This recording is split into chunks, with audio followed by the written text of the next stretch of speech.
asalaamaaleykum ñu ngi leen di nuyu bu baax di leen jox seen wàccuwaay yéen ñu ñuy teewlu fii si Dakar Buzz saa su ne mbégteeg ca waxte la ñuy àndal di jànn ak yéen si suñu chaîne tey nag dañoo toog ki nga xamante ne ni mooy Mimo Dia Lady Men di activiste sénégalais bu nekk France nar a waxtaan ak moom si mbirum Diary Sow gannaaw ba mu soobee bu baax ci recherche yi am tamit lu bëri la nga xamante ne ni xam na ko si ñu koy sekk ak moom tey waxtaan si boobulee mbir mu am lu ñu si leeral monsieur Dia maa ngi lay nuyu di la dalal jàmm si Dakar Buzz. maa ngi lay nuyu maa ngi lay fay maa ngi nuyu Sénégalais yëpp. macha allah ngay activiste nekk ci réewum France ñu gis suñu étudiante sénégalaise bu fa nekk di Diary Sow disparaître depuis début janvier ba ngeen yëgee disparition bi yan jéego ngeen si jot a dox. bon en fait bu ñu yëgee disparition bi man yàlla dafa def ñu xamante daan nañu weccoo yu bëri ci affaire yu bëri daal après bu ma yëgee disparition bi métti na ma trop parce que disparition li ñuy wax maanaam nit ki réer na lu tax mu réer fu mu réer lu tax mu jëkk-jëkk dem yoonam ou bien ni ñu ko yóbbu est-ce que dafa nekk ay loxo yooyu yëpp ay questions yi nga xamante ne dañ ko posé woon. après ci la ñu bëgg ci la ñu yëngatu daal pour ñu xool lu tax mu disparaître ak la ma waral mu disparaître ak fu mu nekk et puis finalité mooy ñu gis ko bon après ñu bu ñu ko yëgee man activiste la donc man Paris laa nekk activiste la donc lu may activisme passion la. du métier du comme journalisme ñu lay dicté ngay wax lu leen nga wax pour na nga wax lii ak léeg ñun lu ñu neex la ñuy wax lu ñu nekk ci dëgg rek ñun recherche de la vérité ak dimbale nit ñi kenn fay ñu man am naa sama métier informaticien la mais activisme passion la ci man yàgg naa ko def nax waaw te yàlla def na encore comme ni ma ko la expliqué xamante nañ donc bu ñu yëgee que dafa disparaître jël nañu lépp lu nga xamante ne muy matukaay pour ñu xool nakam la ñuy mun a def pour dimbale ko mu génn ci am na benn collectif bu ñu créé woon fii nii ñu ngi ko tuddee recherchons Diary Sow après ñu def ay activité ñu dem université avant loolu sax man dafa naa benn live pour expliquer que le fait mu disparaître c'est un peu mystérieux parce que nit di disparaître Paris fi kenn di gisu ko genre te bàyyi benn traçabilité benn trace je veux dire. après ñu def benn sitting université pour ñu naan que premier sitting bi pour ñu naan que état français ak état sénégalais xam nañ fu mu nekk parce que xam nañ réellement fu ñu nekk fu mu nekk ma bamtuwaat ko état français ak état sénégalais yi xam nañ Diary fu mu nekk. fan nga teg loolu. waaw parce que nit ki mënul xëy rek nga disparaître nii fekk bàyyoo benn trace je veux dire. est-ce que duñ ko kidnappé extra daf nañu am na téléphone portable mën nañ def bornage bi est-ce que daf nañ bornage bi xaw ma ndax def nañ ko est-ce que jël nañ carte bancaire am pour retracer fu mu dugg ak fu mu génn est-ce que utiliser na ko war nañ mën a am ay nouvelles ñun jotuñu rapport d'édition bi maanaam rapport enquête bi jotuñu ko nit na boo jotul rapport mënoo si sori mais mën nga def ay supposition scientifique mu day poser ay hypothèse rek jéem a xool ndax hypothèse bi ak bii baax na ou baaxul. et par la suite man dem naa seen kër ñaari yoon këram jaar ñaari yoon gisante naa ak ko jur gisante naa ak magam aussi ñoo bokk ndeeg baay ak nijaayam yëpp gis naa leen xamante nañ donc dem naa fa ñaari yoon sama première fois demoon naa fa xam ban jour tam mais dimanche passé bi demoon naa fa encore waaw léegi ñun suñu objectif moo nekkoon que ñu gis ko yaayam a mun a voyager bu demee Paris ñu mën a xool ndax am na ndax mën na am possibilité pour am avocat parce que bu demee Paris ni rek dafa dem juste pour toog lekk maa fi. da ngeen bëgg a jël yaayu Diary yóbbu ko Paris. loolu la ñu bëggoon au départ ñu yóbbu ko foofu ñu utal ko avocat ak détective privé comme ça avocat bi ak détective privé bu ñu demee ba foofu ba si police bi police 8e xaw ma 13e parce que des fois ça se recoupe aussi après ñu am procès verbal bi ñu xool la moo war mu disparaître ak ñoom fu ñu toll si enquête bi mais ba léegi enquête bi. xamuñu fu mu toll waaw c'est pour cette raison ñu bëggoon pas manifester mais def benn point de presse pour expliquer nit ñi ñun disparition daf ñu inquiété pour ñu def le tout état sénégalais mu mun ko kii yàlla def na man dama xamante ak Marie Trois Pommes ñun amoon nañ benn initiative maanaam pour ñu yóbbu ko genre yooyu ñu def benn émission live si Facebook après émission bu ñu paree daal la état bi contacté famille Diary ñu ñaan leen waaw yéen ngi def dëgg nañ démarche yi ngeen def ak ñoom Mimo mais démarche yooyu nag mën nga ko arrêté ñun dañuy prendre en charge yaay Diary pour ñu yóbbu ko maintenant ñoom loolu la ñuy wax maintenant pour yóbbu ko bu ñu ko yóbbee nax il faut ñu wutal ko avant parce que comme ni ko expliqué dafa dem rek pour lekk maafe ou pour parce que France daa seet de genre dafa dem pour génne doomam si difficulté bu mu nekk loolu mu nekk objectif bi en même temps ñu jëlee ko avocat mais état bi àggul ba naan da koy jël avocat état bi nee na daal da koy yóbbu. waaw dina ko yóbbu mu ngi def démarche pour ñu yóbbu ko tant mieux mais naka jël avocat loolu mu nekk objectif bi ak naka jël détective privé après entre temps. non parce que comme je le disais état moom bu jëlee engagement moom da ko war a coucher ci papier da ko war a bind ci papier officiel ñu jox ko yaay jaay mu téye papier boobu noonu comme ça benn jour état bu si bëggee génnaat moom mën na génne papier bu ne état bi ma waxoon lii de léegi waaw dafa ko comme ça ñun mën nañ ci sëgg ñu jëm ko affaire ñu topp dossier bi ñu dimbale ñu forcer état bon duñ ko forcer mais ñu topp ci ginnaaw pour mu dimbale ko mu respecter engagement mais loolu noonu yëpp defuñu ko. waxtaan ak Yaya Diagne si li ngeen jël nii décision yi pour yóbbu ko Paris utal ko avocat li ni mel jot ngeen see wax ak moom. waaw bon bien sûr loolu moom même bu doon yow da nga koy nangu même bu doon keneen la nga koy da koy nangu parce que bu ñu nee yow sa doom dafa réer ñu ngi lay dimbalee pour mu génn lépp lu ñu mën leen expliquer bu dee yow dal na sa xel da ngay nangu donc c'était tout à fait logique mu nangu et puis yaakaar et puis waru ko mën a bañ sax d'ailleurs après léegi état bi bu mu waxee loolu ñun on aurait voulu que état bi mu coucher sur un papier officiel comme nu mu la ko expliquer léegi. mais état bi dafa ko yàlla dafa encore démb ñu dem si guddi ñu dégg ni que Diary xam nañ fu mu nekk man ça ne m'étonne pas man j'ai toujours dit que état bi xam na Diary fu mu nekk nañu bañ a fonte ak Sénégalais yi ñu génnee Diary fu mu nekk parce que ñoo xam nañ fu mu nekk. après apparemment ministre bi dafa def benn tweet bu indiqué ni que Diary da ko bind email ma envoyé ko benn lettre mu publier lettre bi. sous l'accord de famille Diary parce que ñun dëgg kese moo tax ñuy jóg ñun supporté wuñu kenn ñun même suñu papa ba amul dëgg duñu ànd ak moom dëgg kese te utuñu sa dara. léegi yéen ba ngeen gisee lettre boobu Serigne Mbaye Thiam fësal ne accord Diary ak famille moo tax mu fësal ko kàddu yu mu wéccanteeg Diary Sow la mu koy xamal ne moo demal boppam donc te aussi mi ngi ci jàmm ak salaam ba ngeen gisee lettre bi ndax jot ngeen see dox ay jéego ba xam ndax Diary moo envoyé lettre bi parrain wam Serigne Mbaye Thiam am déet. waaw bon en fait man du ma suivre Serigne Mbaye Thiam parce que xaw ma ko man seen président sax du ma ko suivre Macky Sall sax du ma ko suivre parce que intéressé wu ma man ñu ma intéressé mooy sénégalais yi. seen dund moom intéressé comprendre donc man mosuma xamoon sax ku Serigne Mbaye Thiam fii laa xamee Serigne Mbaye Thiam à part moo nekk parrain bi mais parrain du point de vue droit ça ne signifie rien mel ni nga nam rek sama xarit la donc ñun bu ñu déggee information bi man jëm naa rentrer en contact ak ñoom ak famille Diary waaw après ñoom ñu nañ ma au départ que ñoom ministre bi woowu leen pour confirmer que loolu noonu am na woowu leen ñoom xamuñu ndax information ndax dëgg la ou bien dëgg vers 22h. Qu'est-ce qu'on allait faire en tant que communicant? Il fallait que ñu woo famille ñu jox ñu lu information bu wóor a wóor comme ça ñun il y va de notre crédibilité parce que nit encore booy dimbale nit ki il faut que mu nangu nga koy dimbale surtout yow solo si moom dara donc il fallait que ñu répliquer on a répliqué dar pour démentir loolu moo am na. donc daal lettre ba jógewul ci Diary. au départ loolu la ñu wax jógewul ci Diary ñoom en tout cas ministre bi même bu jógeen ci Diary ministre bi contacté wu leen. waaw contacté wu famille bi. alors que nee na jot na accord famille bi. waaw moom nee na jot na accord famille bi man nag jotuma ministre bi xaw ma ko après vers 23h ñu woowaat ma encore ñu ne ma attention am de source sûre ministre bi nee na moom moo publier compte bi comptam la moom moo publier loolu noonu message bi que il y a des informations ça a été vérifié que ministre bi moo ko publier man ma noppi rek téye sama njàmbur man damay bàyyi ba suba mu gën a leer mais ñun ko def nañu communication en disant compte bi dafa faux. et puis c'est pas vrai parce que information boobu la ñu am nit looy wax na nga wax lu nga xamante ne mooy dëgg par la suite tey suba après amoon ay commentaires yu bëri ci réseaux sociaux yi mais comme je l'ai dit muy réseau social muy presse muy police sax du ñu àtte kuy àtte jugement àtte ku nekk war nga mën a joxe sa version ku nekk ak version am ku nekk ak source am encore. le lendemain muy tey ma woo seen famille woo na yaay jaar nag en personne mais jotuma ko après woo na ku mu bokk ndey ak baay waxtaan naa même ak ñenn ak seen famille muy jëkkëram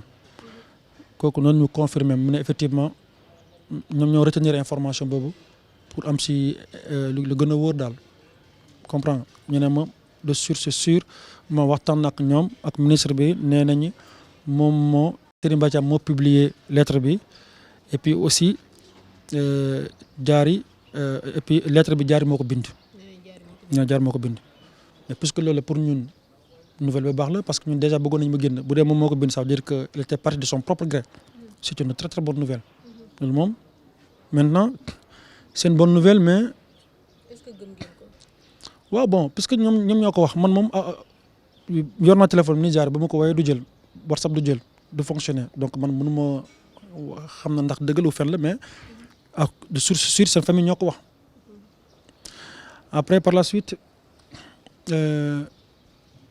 dégg naa si lire naa journal bi léegi sax d'ailleurs observateur mu ne nee nañ que famille que yaay Diary waxtaan na ak Diary mais nee nañ ma yaay Diary waxtaanul ak Diary loolu amul waxtaanul ak Diary xëy na waxtaan ak Serigne Mbaye Thiam waxtaanul ak Diary man lu mu sax a jaaxal sax lu tax Diary moom du contacter directement yaayam donc ça veut dire Serigne Mbaye Thiam moo gën a bëgg Diary que yaayam ñun gis nañ yaayam de man xam naa yaayam sonn na parce que affaire bi daka dépassé ñun ñëpp dañuy def ñu dépassé man moom laa gën a yërëm sax que Diary instant bii nii wallaahi wal azim te loolu tax ñun ñu bëggoon ko dimbalee pour loolu noonu te loolu kese moo tax ñu jóg et par la suite information boobu noonu amul waxtaanul Diary waxtaanul ak yaayam loolu moom loolu lañ information boobu laa am te loolu noonu lu ma wóor la parce que ñu ma ko wax du ay kilifa lañ daal te si famille bi lañ bokk famille proche mais si famille bi du ma la ne proche sax si famille lañ bokk voilà parce que voilà donc du coup c'est bien gis nañ ko peu importe les raisons mu figurer moo mën a problème peu importe parce que nit kese la comprendre mais man lu may déployer mooy que c'est la forme parce que xam nga réew caakaan du ko mënul yor réew dëgg moo ko yor ça fait 17 jours ministre bi communiqué wul dara musul communiqué même bu communiqué benn communiqué la defoon même loolu c'est pas officiel dafa communiqué en tant que parrain léegi ñun Diary ba mu disparaître état sénégalais moo porté plainte via seen consul moo dem moo porté plainte donc ça veut dire que état sénégalais moo endossé problème bi moo porté plainte même bu dajee Diary dafa contacter ministre bi parce que xaritam la parce que parrain am la parrain moom ça veut rien dire du point de vue juridique léegi ministre bi dafa naroon jël communiqué bi mu en tout cas mu contacter ministre des affaires étrangères parce que état encore noonu la état du Twitter du réseau social mooy fonctionner état communiqué li ñu xam mooy document officiel source officielle léegi état bi léegi moom dafa waroon contacter ministre des affaires étrangères kooku étant donné affaire bi c'est diaspora bi la nekkul Sénégal mu contacter ambassadeur bi ou bien consul bi ñoom ñu def ci communiqué officiel loolu la ñu naan tuddee répartition des tâches maanaam ku nekk dafa am lu ñu la dénk waaw parce que ministre bi di moom moo dem porter plainte di moom moo ko télévidé à son nom di moom moo koy yore en charge état Sénégal moo koy yore en charge donc problème bi dafa waroon jaar ci kanu ministère des affaires étrangères via consul bi ñu génne dëgg bi ñu communiqué ko ñun bu ñu gisoon communiqué boobu rek lu yëpp duñ si fecc et puis lu tax ministre bi communiqué wul depuis le départ depuis 17 jours communiqué wul et puis gis nañ que consulat bi de relayer na information bi via en confirmant que le ministre bi lu mu bind mais tout ça c'est pas professionnel pour man tout ça c'est des foutaises parce que état dafa war a am nu mu war a fonctionner yoon. Serigne Mbaye Thiam nekkul woon cëram mu xamle annonce bi. bon pour man mun na ko annoncer mais balaa mu koy annoncer dafa waroon bàyyi d'abord ba ministre des affaires étrangères ou même consul bi ambassadeur bi ñu njëkk a communiquer 2 jours après moom mu door a publier information yi c'est beaucoup plus professionnel et c'est beaucoup plus respectueux. comprends parce que nit ki booy def benn affaire il faut nga xalaat looy def en tout cas fii def na fi yëfu cuune nee naa la ñun gouvernement cuune lañu yor wax dëgg yàlla du Sénégal kese Afrique yëpp noonu la il fonctionne dans la spontanéité nit warul fonctionner spontanéité donc da nga war a peser le pour et le contre maintenant ça démontre encore une fois ay cuune ñoo ñu diriger te loolu dama koy wax mu leer nañ amul lenn lu ma si ruus a wax parce que loolu mooy dëgg maintenant alhamdulilah gis nañ ko ndax yaayam nee nga ma ndax yaayam dina dem yaayam de bëggoon na dem est-ce que Yaam bëgg na dem ba depuis léegi bëgg na dem parce que aussi gis ñu ko de ay rumeur kes la ñu dégg que moom bind na ko bu ko bindee ñoo xam bu ko bindee ñoo xam man de gisuma ko donc est-ce que Yaam mun na basé wu si diir parrain bi mu bañ a dem puisque bu ñu gisee doomam donc ça sert à rien muy dem bu dee état bi wóor na ko doomam mu ngi si jàmm ak salaam lu tax muy dem donc na toog mu xaar état indil ko doom puisque gis nañ ko bu dee dafa bëgg dem encore mais man du ma ko juger moo war a xool ndax bëgg na dem mu gis doomam man ça me dérange pas mu dem gis doomam moo xam l'essentiel man ñun lu ñu waroon def mooy que def nañ ko. Ça veut dire aussi il faut que ñu xam benn affaire il faut que l'on traite les Sénégalais sur un pied d'égalité c'est-à-dire que de la même manière qu'on s'est battu pour que Diarry mu mun a génn extra on aurait pu se battre de la même manière pour que état bi mu génne benn fonds d'aide à la recherche des personnes disparues. yéen am na gars yu bëri nga xamante ne seen doom dañuy réer seen yaay genre yooyu bëgg na leen gis mais amuñu moyen ou bien amuñu support ou bien amuñu parrain pour ñu gis leen donc ça veut dire que am parrain ñàkk am parrain nekk doomu béykat nekk doomu ministre nekk doomu uude c'est presque pareil ñëpp tout le monde est sénégalais donc tous les Sénégalais doivent être traités sur un pied d'égalité il y a pas de Sénégalais moins il y a pas de Sénégalais classique tous les Sénégalais doivent être traités sur un pied d'égalité comme ni ma ko expliqué dañuy créer benn fonds boobu ñu dimbale Sénégalais yi ndax sonn nañ ñu mën rechercher les disparus loolu kese laa mën a ñaan état bi ñoom seen état la ñoo war a xool nakam lañ ko mën a gérer mais état réseaux sociaux du diriger état Twitter du diriger état gis ngeen par exemple bu utiliser Twitter di communiquer di bëgg a jiite réewam c'est à partir de communiquer yooyu noonu xam nga réseau social la c'est fait pour que les gens vivent en communauté ñu mën a jokkoo échanger et cetera mais bu dee état dafa transformer réseaux sociaux comme étant benn affaire bi nga xamante ne di mën a communiquer de façon officielle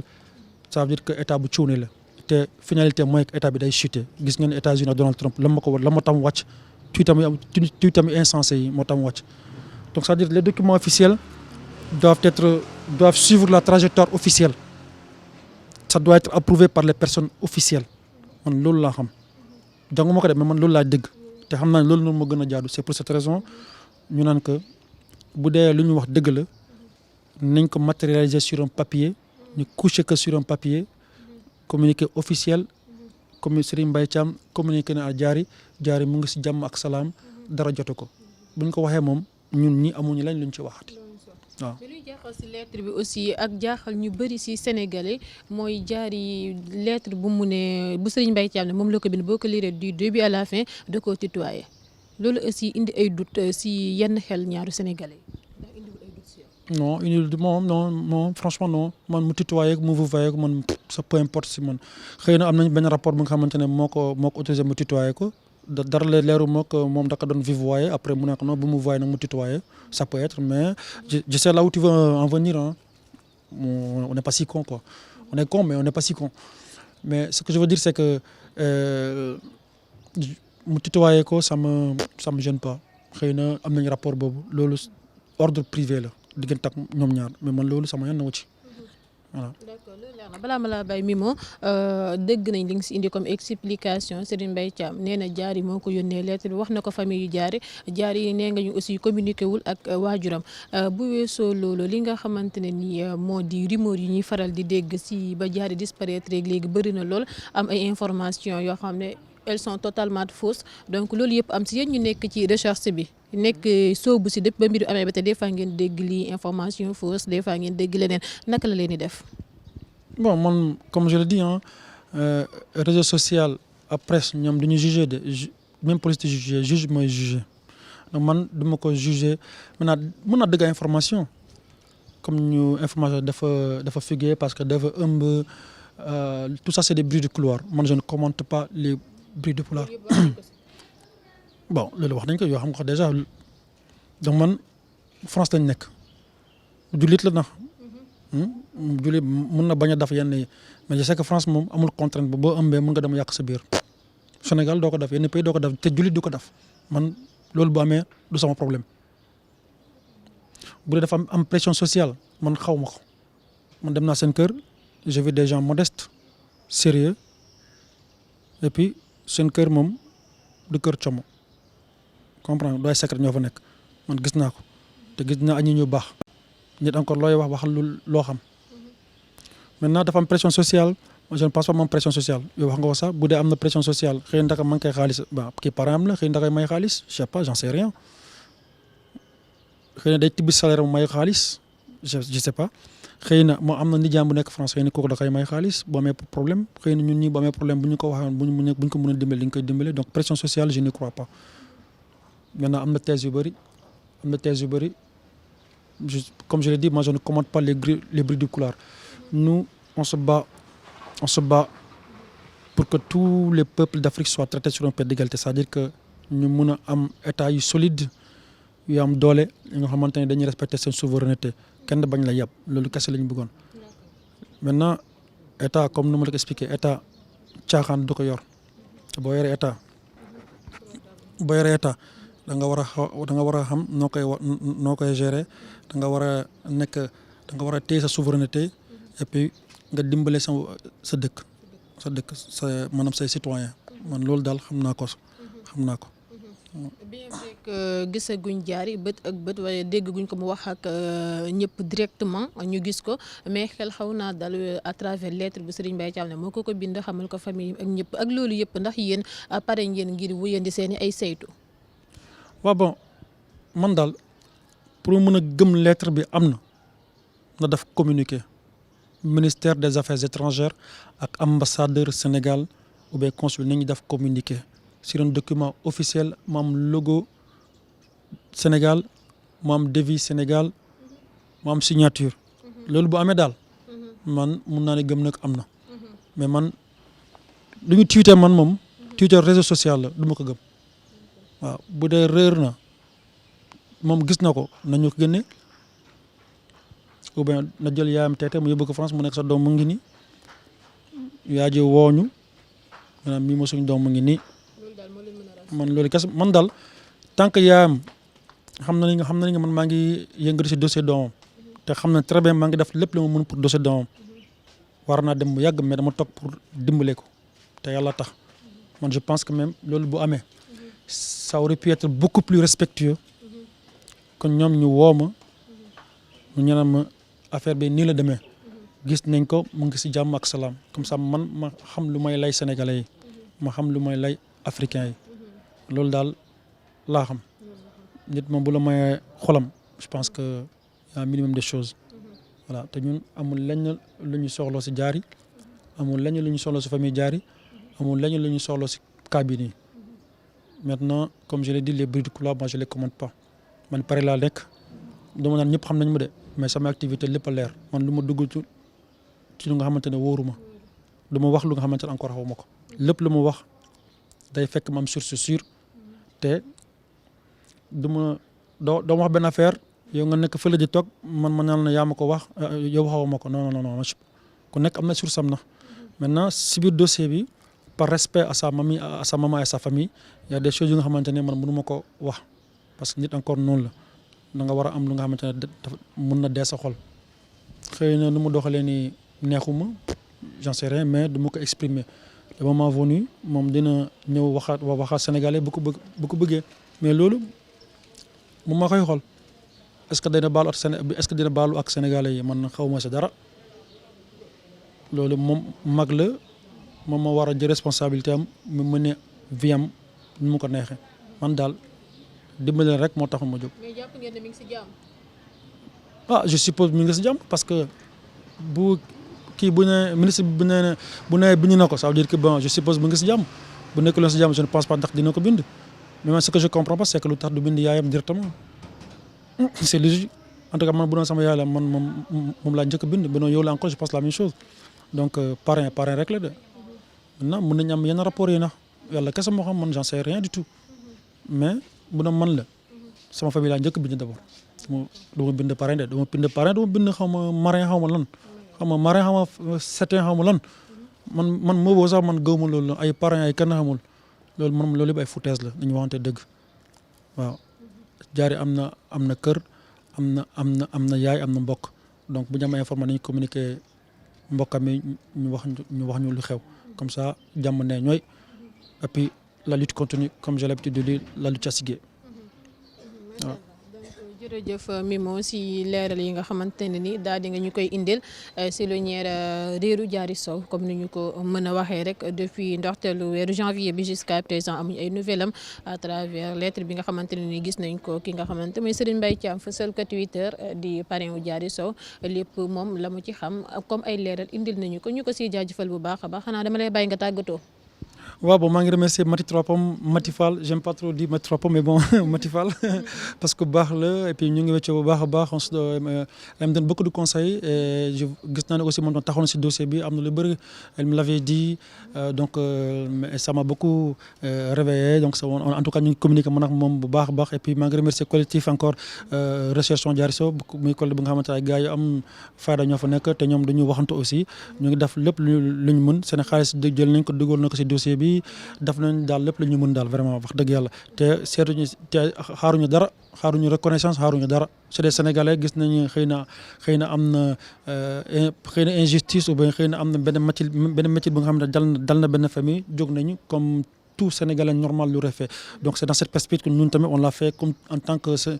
que personne normale je dis même pas Sénégalais ou Malien ou Guinéen en tant que personne normale et sensible je pense que c'est des actions qui sont quoi que l'on puisse dire louables et je pense que notre trajectoire elle est très claire ñun on se bat pour l'Afrique ñun on se bat pas pour une personne même bu doon keneen la encore bu dee mën nañ ko dimbale dañ koy dimbale loolu moom lu leer la loolu laa bëggoon wax et puis je pense que comme àgg nañ fii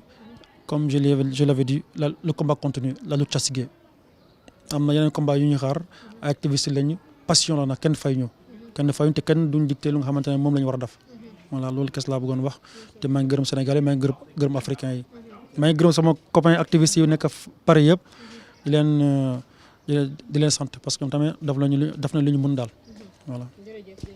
Mimo Dia donc kontaan nañu bu baax si partager ak yow ak éclaircissement yi nga xamante ne ni indil nga ñu ko par rapport ak suñu étudiante sénégalaise bi di Diary Sow di leen jaajëfal aussi ñuy doon teewlu voilà li lañ leen indiloon jox leen dig daje si yeneen i jotaay jaa ngeen jëf.